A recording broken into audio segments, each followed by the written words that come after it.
Right then, hello and welcome to Formula 1 97. This is a continuation of the chronological series that I'll be doing through all of the Formula 1 games. Of course, we've already done the first game, now we're moving on to F1 97. Before we get on to the meat of the game though, which is of course Grand Prix mode, we'll be going through arcade mode first, just to showcase what the whole game has to offer.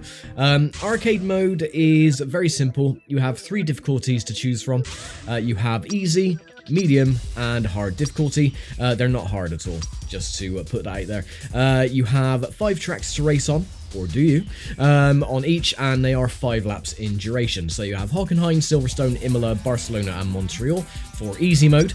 You have Estoril, Nürburgring, Hungaroring, Magny-Cours, and Monza for medium. And for hard, you have Suzuka, Buenos Aires, Spa, Interlagos, and Jerez. So yes, we'll be doing easy mode to start with. And the first race is, of course, Hockenheim. I'll be going through the cars in order, so we will be starting with Benetton, then I'll be moving on to what car is that? Is that Prost? Or Sauber, sorry. Yeah, the Red Bull Sauber.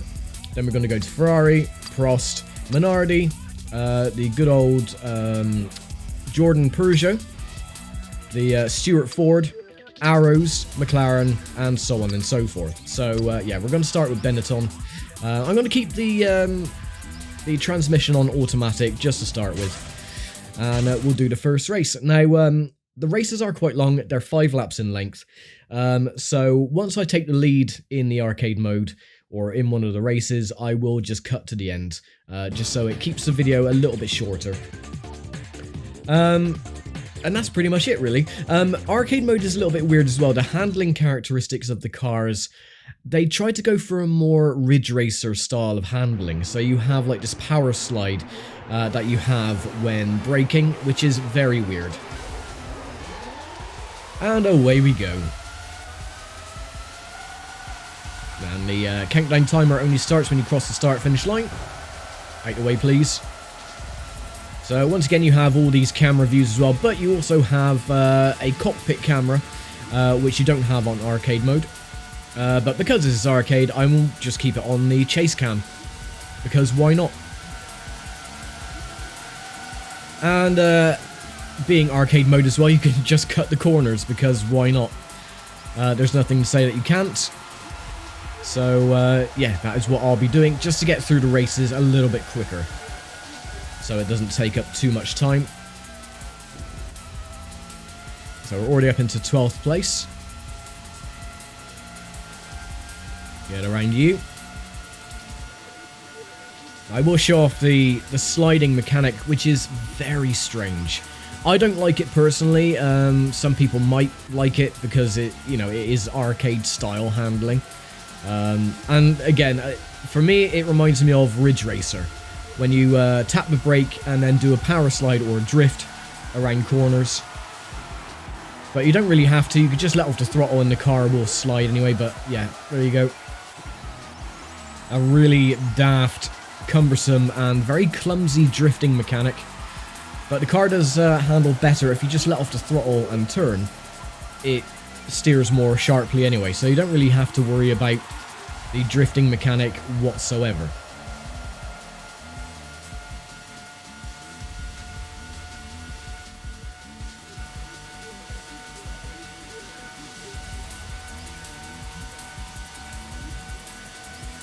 The music as well is the same throughout all of the races. It's always this one music track. So after this race, I will probably turn the music down quite a bit, because yeah, it does get a bit on the repetitive side after a little while. Now, another reason why I'm doing arcade mode first is that there are some unlockables that you can unlock during the arcade trials. So for example, easy mode, you start with 5 races, but if you complete those 5 races, you get a bonus track. Or not really a bonus track, it's a track that they used in the championship, which was the TI circuit, Adia circuit, or as it's now known, the Okayama Speedway. But the difference is that it is mirrored. So it is a rather unique premise, so you get a 6th bonus track when completing easy mode, and you get the same as well through medium and hard. So we're up into 5th.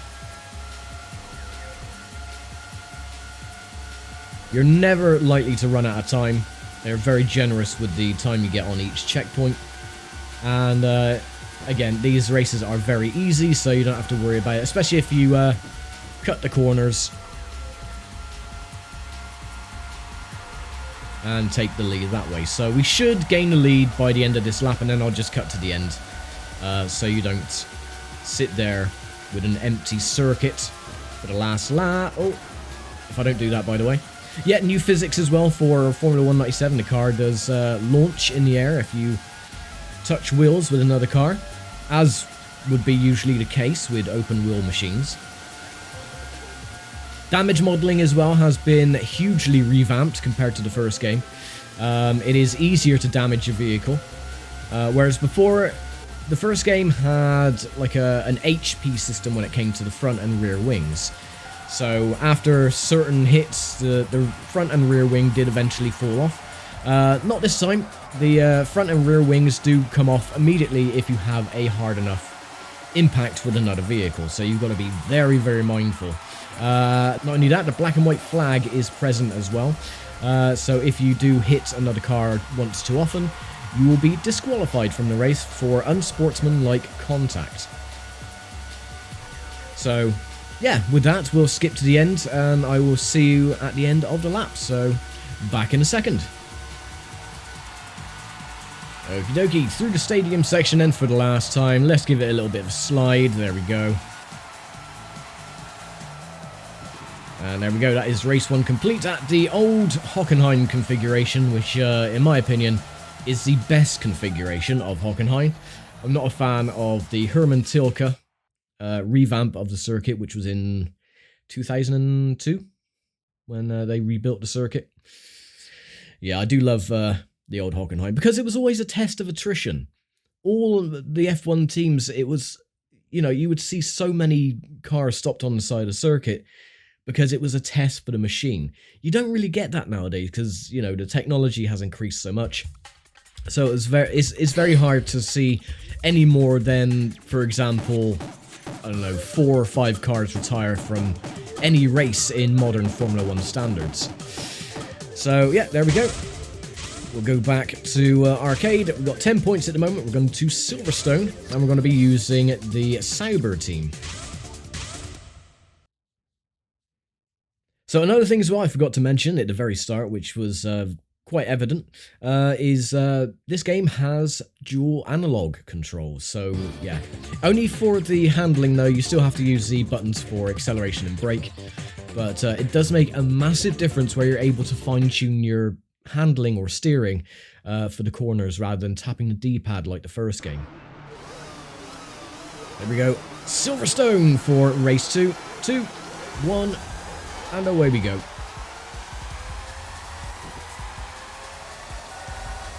Now, I won't be using the chase cam for the main championship. I will be using this view, the roll hoop. So that gives you the most view of the entire circuit rather than cockpit cam, which again is a new feature for F1 97. Another new feature as well, if you are using the cockpit camera, is you have tear-offs. So your visor can get caked in dirt or tire debris or anything like that during a race, and you just press a button and you take a tear-off off your visor. It's a bit cumbersome and a bit annoying, so again, I won't be using cockpit camera. I'll just be using the roll hoop cam.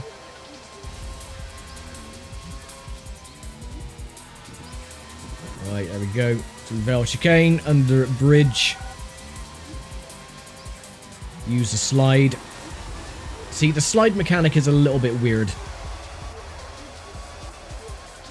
Takes a little while to get used to. But there you go. So you just power slide around the corners, but I don't know, it doesn't really speed up the race per se. It's just easier to get around the corners normally, unless you clout into the back of the Jordan.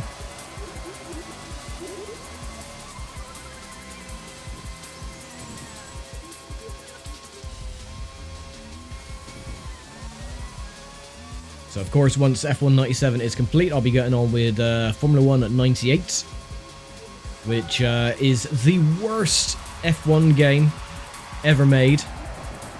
And then, of course, F1 99 before moving on. I'm not sure whether to do Career Challenge for the Xbox once we get into the 99 season, or do F1 99 on the PlayStation and a few others before getting on with Career Challenge. I haven't decided yet. We'll have to wait and see.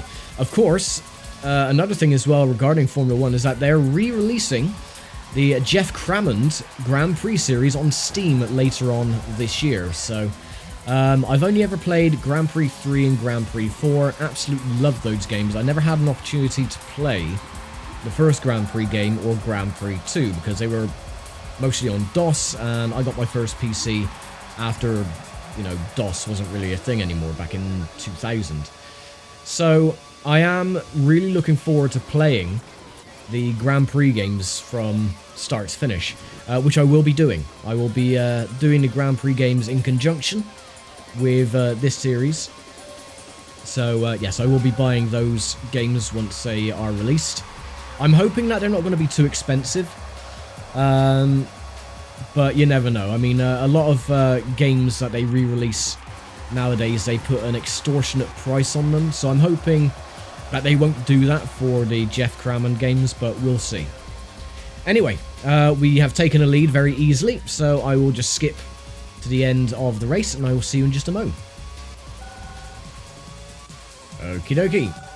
Under bridge. And we're actually coming up to lap a couple of cars as well.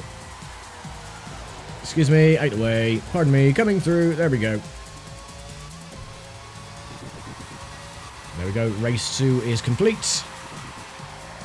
And we win by a huge margin. Fantabulous. So, yeah, not too bad. Again, the arcade mode, very easy. Even on the hardest difficulty, it is not a problem whatsoever. In fact, this whole game is a lot easier than it was on the first Formula 1 game.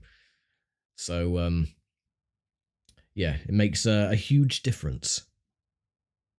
This is more you can jump into it and, you know, really have a good race rather than the first one, which was just a bit of a pain in the arse, really. Right, Imola, we're moving to Ferrari. Unusual to see Ferrari, like, with the, what you would class as midfield vehicles, but Ferrari wasn't really doing that well back then.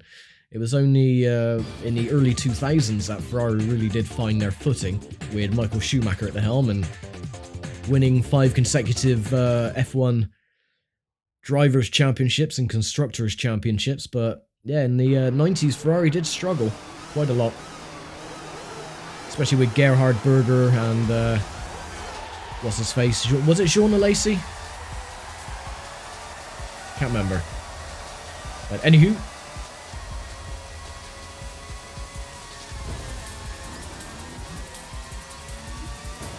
excuse me.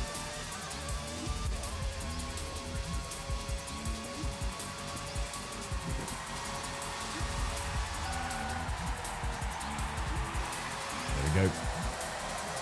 See, the power slide does come into its own when you get the handling characteristics correct. When you figure out how to use it properly, then yeah, it can be beneficial. But it's just a little bit tricky to get used to start with. You see, the rear end slides way too much.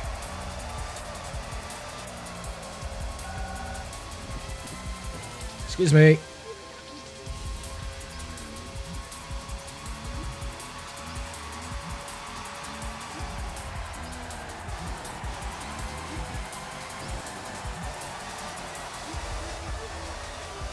Past the arrows.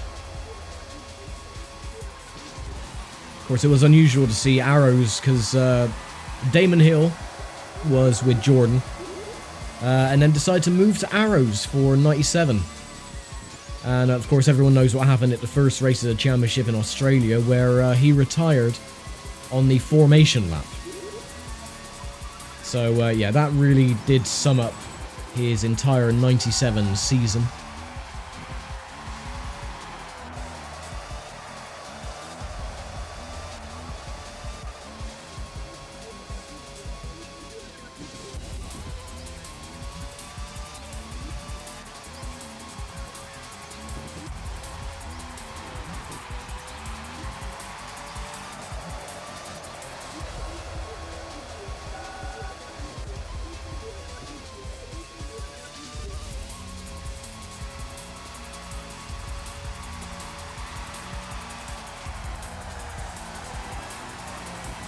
Yeah, not really doing well with the drifting.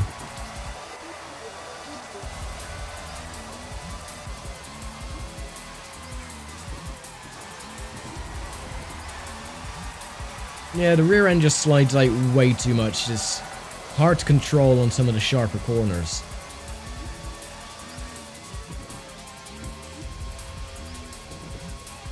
So you really have no chance.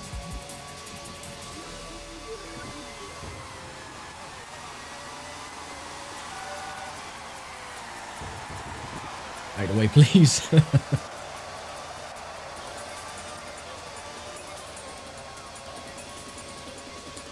Another thing as well, when I mentioned at the first race at Hockenheim that it was a race of attrition. The AI do actually retire during this game. They actually do have mechanical failures and retire from the race. So it is a very, very good addition. But that means you can as well. So say if you're doing a full-length Grand Prix at Melbourne in Australia, your engine could blow up after 13 laps of the 58 laps. So, I mean, you could be doing well, you could be leading the race, and all of a sudden, your car will explode. So that is something to keep an eye on. One thing that is missing, though, compared to the first game, is replays. Unfortunately, I'm not going to be able to have any fancy thumbnails because there are no replays in the game. For whatever reason, they decided to take it out. So, yeah, it's going to be either the screenshots of the arcade mode leaderboard, or it's going to be the track diagrams for each of the rounds of the championships. So, yeah, I do apologise in advance for that, but I can't do anything else because, again, no replays are available. And I'm not actually going to skip this race because we're coming up to the end of the fourth lap anyway, and this race is actually quite short. So yeah, I'm not going to skip ahead. That's a bit better. Doesn't always work. Now, the funny thing about this game, though, is the inclusion of not only Murray Walker doing the commentary, but Martin Brundle. But the thing is, Martin Brundle, he's not very good at the commentary spiel on this game. I mean, he's a fantastic commentator. He does the grid walks and everything as well nowadays. But for this game, he only speaks very rarely. And when he does, you can definitely tell he's reading from a script. Unlike Murray Walker, who is, you know, a natural when doing the commentary, Martin Brundle, not very good. In fact, you'd be lucky to hear about 2 lines of dialogue from Martin during a Grand Prix. It is that rare. But on occasion, Murray Walker and Martin Brundle do talk to each other, albeit rarely in maybe 1 line of dialogue, but yeah, it does happen. There we go. Through the last chicane. That is race... what's that? Race 3? Complete. So yeah, like I said, I mean, these races are very easy. And similarly to medium and hard mode as well. They're not really much of a problem. Once you get the drifting mechanic, you know, down to a T, you can just get around every corner flat out pretty much. But yeah, it is a bit finicky to get used to.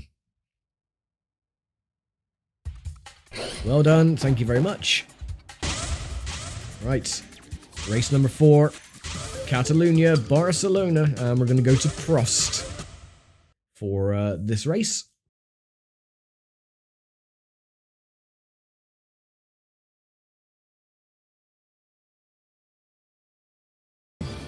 So we have just one more circuit to do on the schedule for arcade mode before we unlock the bonus track, which again is a mirrored version of the Okayama or TI circuit Aida circuit. And go!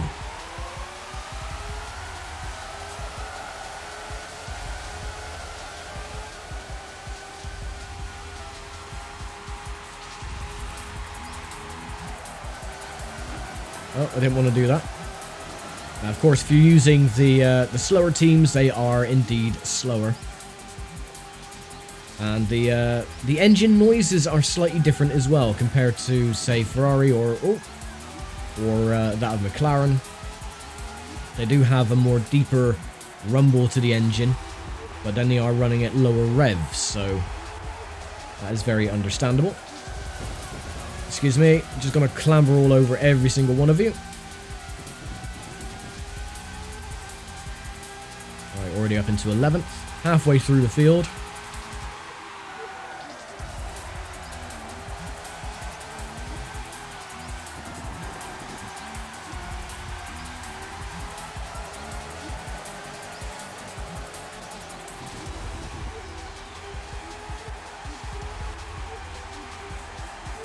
As we begin lap 2.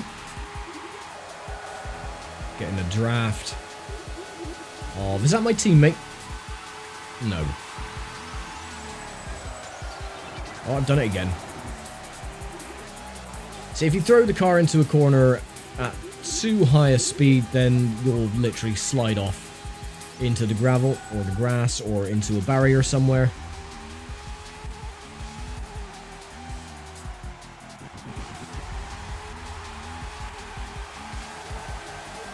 Get past the McLaren. Of course, 97 as well was the first year that McLaren used their very iconic silver and black livery that they have the West cigarette sponsor.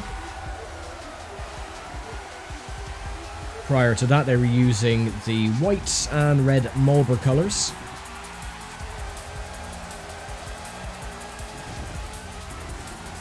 I think the black and silver West livery was more iconic in comparison to the original Marlboro colours.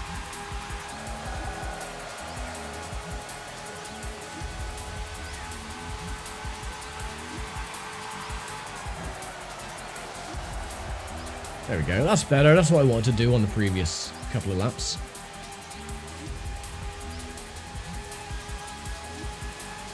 Get past the Williams. Go into the wall.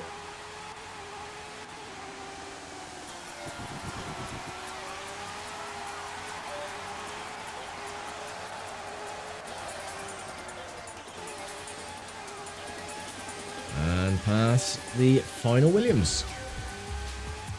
There we go. So, still with plenty of time to spare, so once again, I will just skip to the end of the race, and I'll see you in just a moment. Okie dokie, the latter half of the lap. Not a difficult race whatsoever.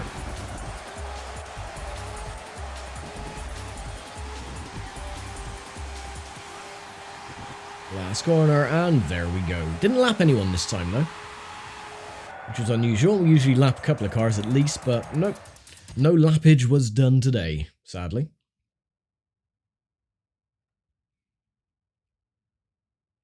So just one more to do. And then we'll be done with the easy mode. Well, technically 2 more to do.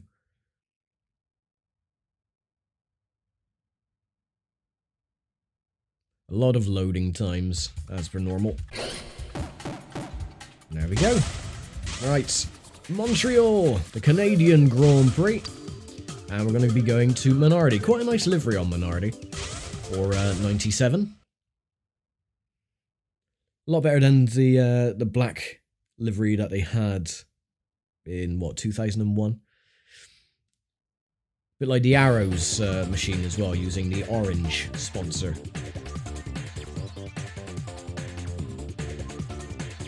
I don't know what my favourite all-time F1 livery is. I think I will say it's going to be the older McLaren, because it was very iconic. And off we go. Excuse me, pardon me, coming through.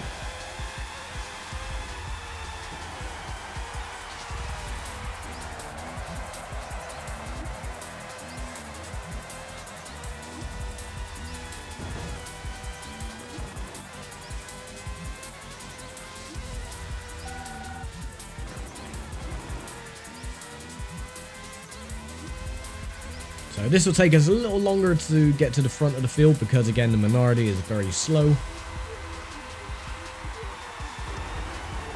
Especially when the car doesn't behave.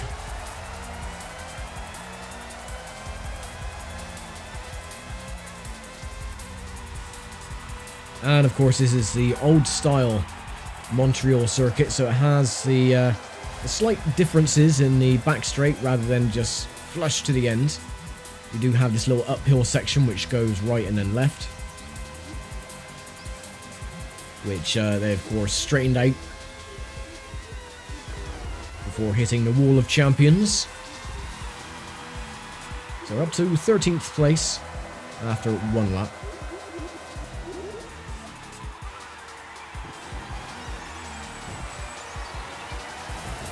Just drift around the outside, that's absolutely fine. Excuse me.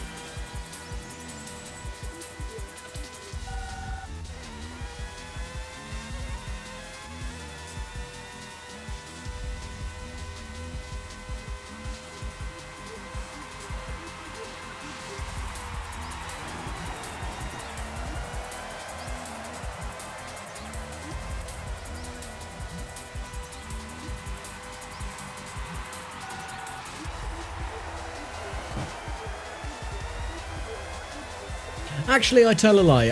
I said McLaren would be my favourite livery, but I reckon the Jordan with the snake head livery on the front of the nose cone that they used in the old Benson and Hedges livery back in the day. I think that would be my all-time favourite livery. It was just simple. It was very easy to recognise, and it was very memorable. But then I can't remember when it was in the 80s, I believe. Benetton had a multicolored livery on the actual car itself, but what they did was they painted every single one of the wheels a different color. So one tire was red, one tire was blue, one was green, and one was yellow. It was really strange. But yeah, even the tires were different color. Very odd. You can probably find a couple of photos of it. Especially where they had the race at Monaco. Again, I can't remember if it was like 1988 or 87. But the car itself was green. With Benetton emblazoned on the engine cover. And then they had all these different colored tires, which was, yeah, very, very odd to see. The Rothmans, Williams... that one's okay. But there we go, taking the lead with 2 laps to spare.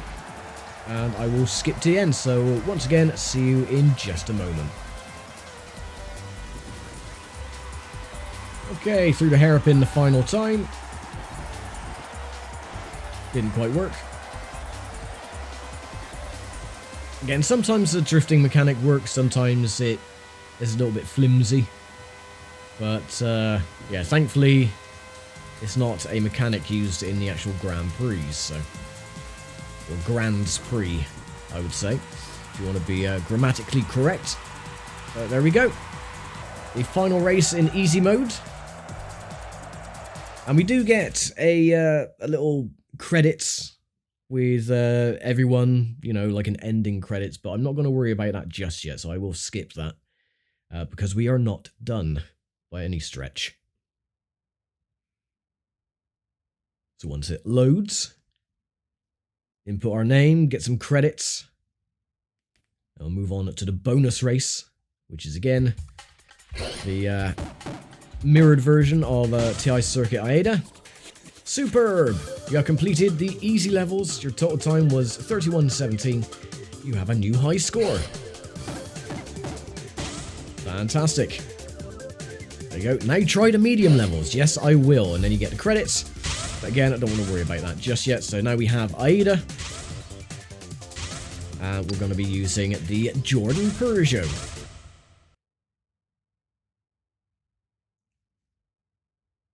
So yeah, rather unique. Rather than using the regular direction, they decided to mirror the circuit, which does mess with your brain a little bit, but it is a nice little inclusion.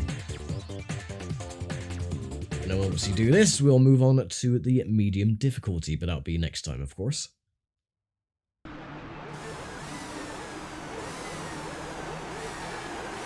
Two, one, go!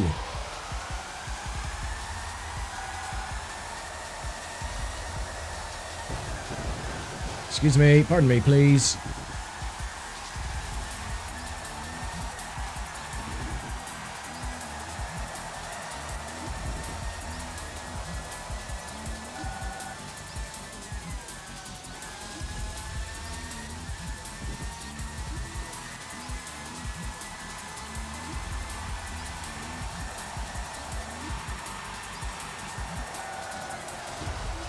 Ah, swine. Notice as well the brake discs, they actually do glow up as well when you use heavy braking.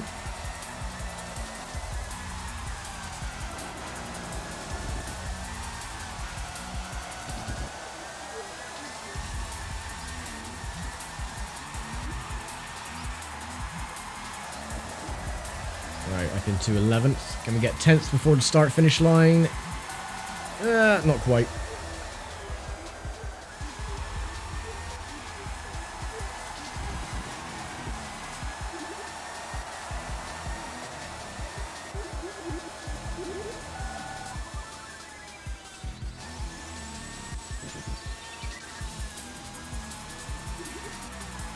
I would like to see Hockenheim back on the calendar for Formula 1 again. Get rid of some of these stupid bloody street circuits. Bring back some of the old school tracks. Well, they are bringing back the Portuguese Grand Prix in 2027 at the Algarve, of course, so I suppose that is one good thing. But they really need to stop bringing in these stupid street circuits just because that's where the money is. That no one really likes anyway. Monaco, I reckon they should do it once every 2 years. Because, yeah, that is just a single line procession. No one can really overtake. Bring back... Oh, no. Imola is going to be gone from the calendar again soon.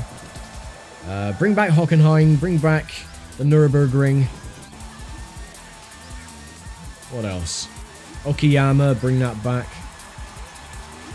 Argentina as well. The Argentine Grand Prix. That was a good one back in the day.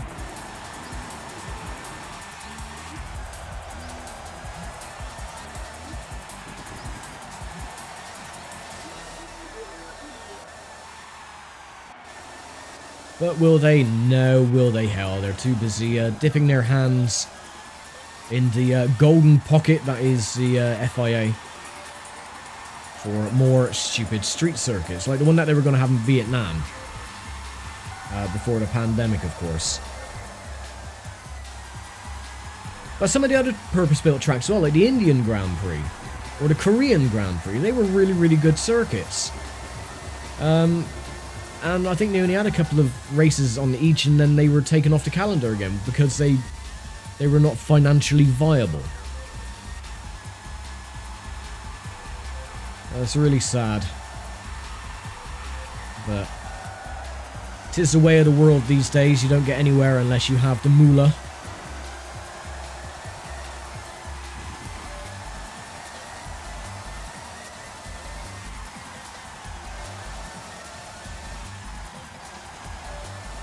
Last car to pass, and then we'll be first. There we go. I'm not going to skip to the end either. We're on the last lap anyway. No point.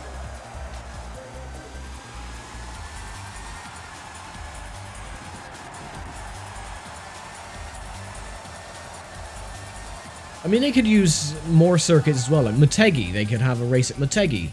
Or Autopolis. That's a good circuit. That's a very technical circuit. What else? What other tracks would be suitable for Formula 1? I know, there's been so many. What they need to do is they need to bring back old Hockenheim. Because that track was just fantastic. As I mentioned many times, the old Hockenheim was just brilliant. A real test of skill between the drivers and the mechanics and the cars themselves, but oh well. That is just a pipe dream that will never be realised. So there we go, now we have completed Arcade Easy Mode to its full extent with the AI or TI circuit Aida. So yeah, next time is going to be the medium arcade difficulty, which once again consists of 5 tracks. Once it loads, of course. Yeah, the loading screens do take an age to do. Well done! Yes, I know. 5 minutes exactly to do that one as well. So next time then, well, as you can see, we've got 50 points, so it doesn't include Aida, or Adia, as it is known, because of course it's mirrored. So yeah, only the 50 points for the first 5 tracks. But next time then, we're going to be starting Estoril, then the Nürburgring, Hungaroring, Magny-Cours, and then finishing off at Monza. So yes, I will leave it here for now. Thank you very much for watching, as always, and I'll see you for the medium arcade difficulty on Formula 1 97. So take care, stay safe, and bye for now.